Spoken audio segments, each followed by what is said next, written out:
Hello guys, magandang hapon sa inyong lahat. So ngayon ay nandito tayo sa ating mini garden. Mangunguha tayo ng dahon ng ampalaya. So bago ito gumulang, kukunin na natin. Okay. Tayo ay maglalaga ng itlog. At ito ang gagamitin kong gulay. Ayan, oh. Ang lalaki niya, no? Ayun, gumagapang na siya doon, no? Oh. Diba? Oh.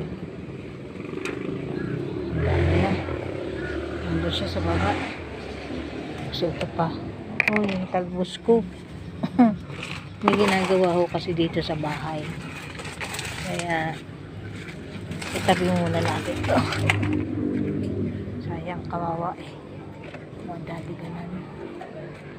Itong ating mga tanim, laki na ng spinach, oh. Kinakain siya ng ano. Hayaan mo lang, palalakihin lang kita. Pag malaki ka na, saka kita sprayan ng gamot.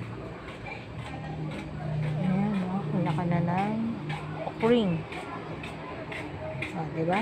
Laki na ng okra natin.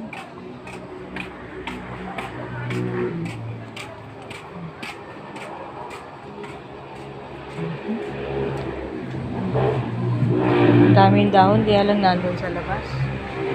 Hindi pa nakasarang gate. Nakalock. Hindi nakalock.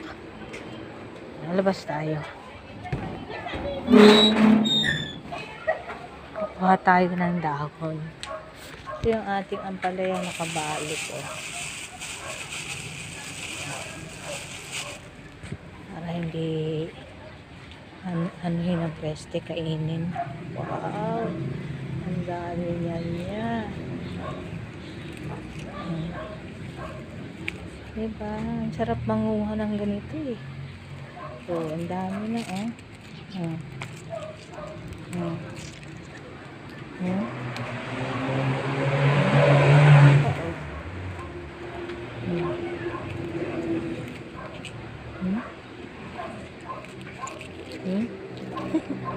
Spinach po ito, Malabar spinach.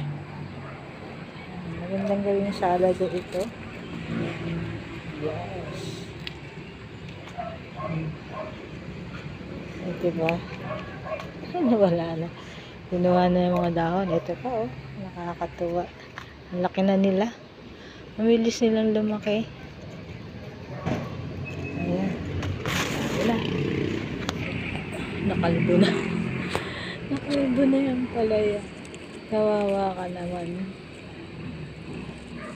Mali, dadahon ka naman ulit. Kaysa naman lumaan, ayan o, lalaki o, kasi tatanda ito eh. Ang dami. Ampalaya, dahon po na ampalaya ito. Maganda to sa dugo.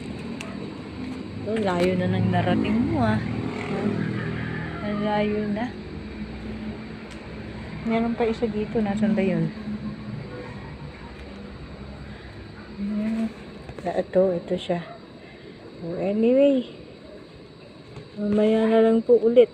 Okay, see you later. Bye.